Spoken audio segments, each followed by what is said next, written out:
السلام علیکم۔ منکی پاکس کا مرض دنیا میں کافی تیزی سے پھیل رہا ہے، جیسا کہ کل تک کے اعداد و شمار کے مطابق دنیا کے 23 ممالک میں تقریباً اس کے کیسز رپورٹ ہو چکے ہوئے ہیں۔ بیسیکلی یہ ایک ایسا مرض ہے جو کہ افریقہ سے جس کا آغاز ہوا تقریباً بندروں میں سب سے پہلے پایا گیا تھا، جس کی وجہ سے اس کو منکی پاکس کہتے ہیں۔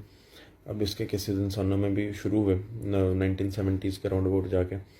تو یہ اسمال پاکس چیچک کی طرح ہونے والا ایک مرض ہے، جس میں جیسے مختلف جگہوں پہ چھالے بنتے ہیں، وہ چھالوں میں پھر پس پڑتی ہے، وہ پھر بعد میں کھرینڈ بنتے ہیں، اسکیبز جن کو ہم کہتے ہیں، اور اس طرح سے یہ مرض اپنے تکمیل کو پہنچتا ہے۔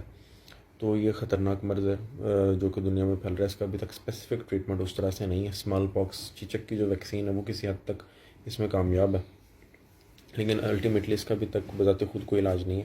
اس سے بچنے کے لیے افیکٹڈ جو انسان ہے اس سے تھوڑا دور رہنا چاہیے، کیونکہ یہ کلوز کانٹیکٹ سے ہونے والا مرض ہے۔ تو دوسرے نمبر پہ یہ ہے کہ اپنی ہائیجین کا بہت خیال رکھنا چاہیے، اور تو اور ایسے ممالک سے جو بھی شخص ہے اس سے بھی تھوڑا سا دور رہا جائے تو اس سے محفوظ رہا جا سکتا ہے۔ بہرحال کورونا وائرس کی طرح تیزی سے نہیں پھیلتا، لیکن کورونا وائرس سے کافی حد تک زیادہ خطرناک ضرور ہے، تو اس سے ذرا محتاط رہیے گا۔ مزید اگر آپ اس بارے میں ڈیٹیل سے ویڈیو دیکھنا چاہتے ہیں تو میرے یوٹیوب چینل پہ آپ کو مل جائے گی، جس کا لنک میری پروفائل میں موجود ہے۔ شکریہ۔